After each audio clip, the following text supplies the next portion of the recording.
మేషరాశి వారికి ఎలా ఉండబోతుందో ఈ వీడియోలో సవివరంగా సంపూర్ణంగా తెలుసుకుందాం. మేషరాశిలో ఏ ఏ నక్షత్రాలు వస్తాయనగా అశ్విని నక్షత్రంలోని 4 పాదాలు, భరణి నక్షత్రంలోని 4 పాదాలు, కృతికా నక్షత్రంలోని 1 పాదం కలిపితే మేషరాశి అవడం జరుగుతుంది. చాలామందికి పుట్టినటువంటి కాల సమయంలో డేట్ ఆఫ్ బర్త్లు లేనటువంటి కారణం వలన పేరు యొక్క మొదటి అక్షరాన్ని అనుసరిస్తూ ఆ రాశిని తెలుసుకునే ప్రయత్నం చేద్దాం. చూ, చే, చో, లా, లీ, లు, లే, లో, ఆ అక్షరాల వారందరూ మేషరాశి జాతకులే.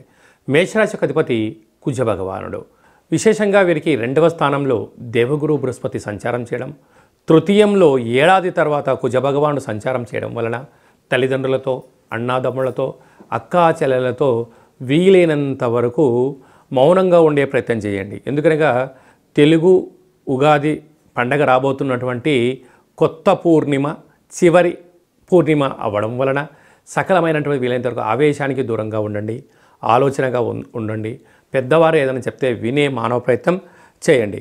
అదే కాకుండా ఏకాదశ స్థానంలో 30 సంవత్సరాల తర్వాత రవి భగవానుడు శని భగవానునితో కలిపి సంచారం చేయడం జరుగుతుంటుంది. ఈ వీడియో మీరు వింటున్నారు అన్నట్లయితే మీరు నవగ్రహ దేవతలకు అక్షర తులాభార కార్యక్రమంలో పాల్గొన్న సమయం ఆసనమైందని చెప్పి గుర్తుపెట్టుకోగలగాలి.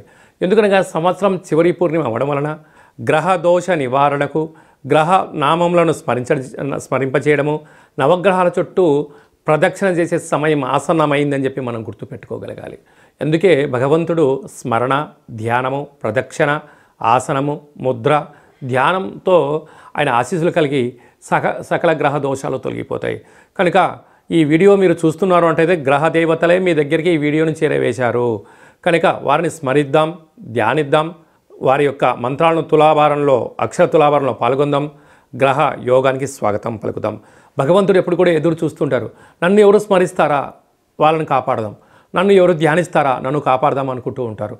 కనుక గ్రహ దేవతలు మిమ్మల్ని ఆశీర్వదించే సమయం ఆసనమైంది అని గమనించాలి. ఎప్పుడు మీరు ఈ వీడియో చూడడం వల్ల, అప్పుడు అందులో మీరు పాల్గొనడం వల్ల సకల గ్రహ దోషాలు తొలగిపోతాయని చెప్పి కూడా గమనించాలి.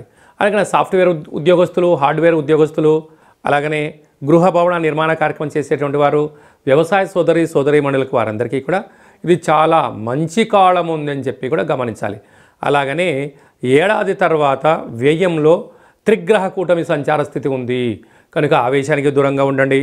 ఎందుకనగా బుద్ధికారకుడు బుధుడు, కలత్రకారకుడు శుక్రుడు, వాస్తు నరదృష్టికారకుడు రాహు వ్యయంలో ఉన్నప్పుడు అంతగా అనుకూలించదు అని చెప్పి మీరు గమనించాలి.